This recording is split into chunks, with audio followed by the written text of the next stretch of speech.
Friends, আজকে আমরা দেখব যে ইংরেজির বাক্য বা সেন্টেন্স তৈরি করার জন্য বাংলা থেকে একটা স্ট্রাকচার যদি আমরা মনে করে নিতে পারি, তাহলে কিন্তু এর থেকে আমরা অনেক অনেক শয়ে শয়ে হাজার হাজার স্ট্রাকচার তৈরি করতে পারবো, হাজার হাজার সেন্টেন্স তৈরি করতে পারবো।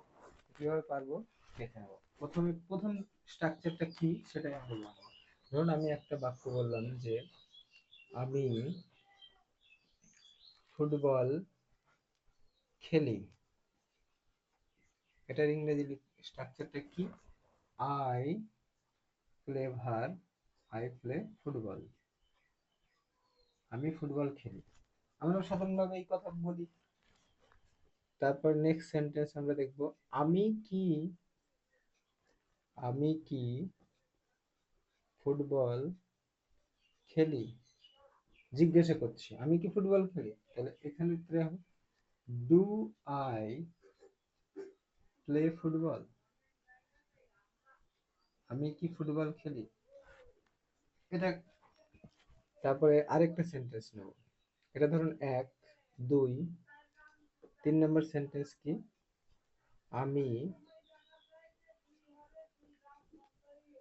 আমি ফুটবল খেলি না। I do not play football. আমি ফুটবল খেলি না। আরেকটা সেন্টেন্স দেখবো আমরা, আমি কি আমি কি ফুটবল খেলি না। তাহলে এটা কি হবে? Do I not play football. এই যে আমরা সেন্টেন্সটা লিখলাম, এবার এই সেন্টেন্স থেকেই অনেক অনেক সেন্টেন্স আমরা কিভাবে বানাতে পারবো দেখুন। ধরুন আমি বললাম যে আমি ফুটবল খেলি, আই প্লে ফুটবল। আমি কি ফুটবল খেলি, ডু আই প্লে ফুটবল। আমি ফুটবল খেলি না, I do not play football. আমি কি ফুটবল খেলি না, do I not play football. তো প্রথম সেন্টেন্সটা থেকে আরো কিভাবে সেন্টেন্স তৈরি করতে পারবো দেখুন। ঠিক আমি বললাম যেখানে আমি ফুটবল খেলি, এর জায়গায় আমরা বলতে পারি আমি ক্রিকেট খেলি, বলতে পারি। তাহলে এটা কি হবে? আই প্লে ফুটবলের জায়গায় করে দেবো কি, আই প্লে ক্রিকেট। আমি টেনিস খেলি হতে পারে, ফুটবলের জায়গায় আমরা বলতে আমি টেনিস খেলি, তাহলে আই প্লে টেনিস। আবার এই সেন্টেন্সটা 2 নম্বর সেন্টেন্সটা থেকে আরো সেন্টেন্স কিভাবে তৈরি করতে পারি, আমি কি ফুটবল খেলি, ডু আই প্লে ফুটবল। তাহলে এটা কি বল, আমি কি ক্রিকেট খেলি, তাহলে কি হবে, ডু আই প্লে ক্রিকেট, বলতে পারি। আমি কি ফুটবলের জায়গায় টেনিস বলতে পারি, তাহলে ইংরেজিতে কি হবে, do I play tennis, do I play cricket, do I play golf. যে কোনো খেলা হতে পারে। আবার 3 নম্বর সেন্টেন্সটা থেকে আমরা করতে পারি দেখুন, যে আমি ফুটবল খেলি না। কি লেখা আছে, I do not play football. এই জায়গায় আমরা বলতে পারি যে আমি আমি ক্রিকেট খেলি না, তাহলে কি হবে, I do not play cricket. আমি আমি ফুটবলের জায়গায় টেনিস খেলি না, I do not play tennis. এটা করতে পারি। আবার যত ধরনের খেলা আছে সেগুলো সম্পর্কে আমরা এইভাবে সেন্টেন্স তৈরি করতে পারি।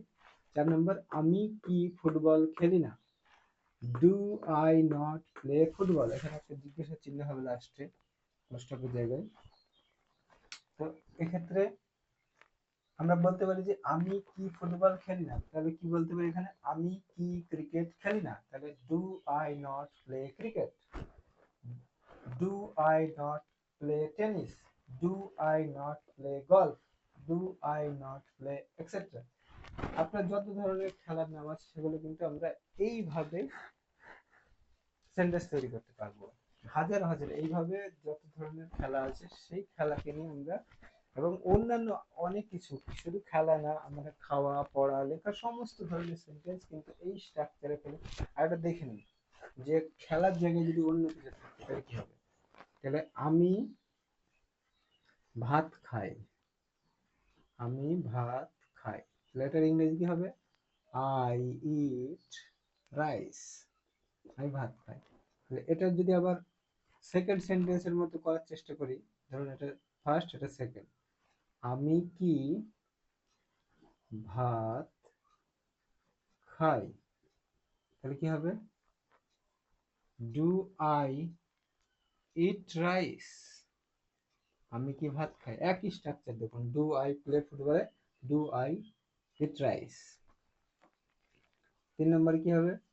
আমি ভাত খাই না। এখানে কি ছিল? I do not play football, I do not it, প্লের জায়গায় ভাত চলে আসলো, ইট রাইস, ফুটবলের জায়গায় রাইস। 4 নম্বর, আমি কি আমি কি ভাত খাই না? আমি কি ভাত খাই না? ডু আই নট প্লে ফুটবলের জায়গায় কি? Eat rice, eat rice, do I eat rice. এভাবে আমরা হাজার হাজার সেন্টেন্স কিন্তু বানাতে শিখব, এবং এর থেকে আমরা বারবার প্র্যাকটিসের মাধ্যম দিয়ে আমাদের স্পোকেন পাওয়ার, যে ইংরেজিতে কথা বলা, সেটাকেও কিন্তু আমরা ম্যাক্সিমাইজ করতে পারি এবং ইমপ্রুভ করতে পারি, ডেভেলপমেন্টে আনতে পারি।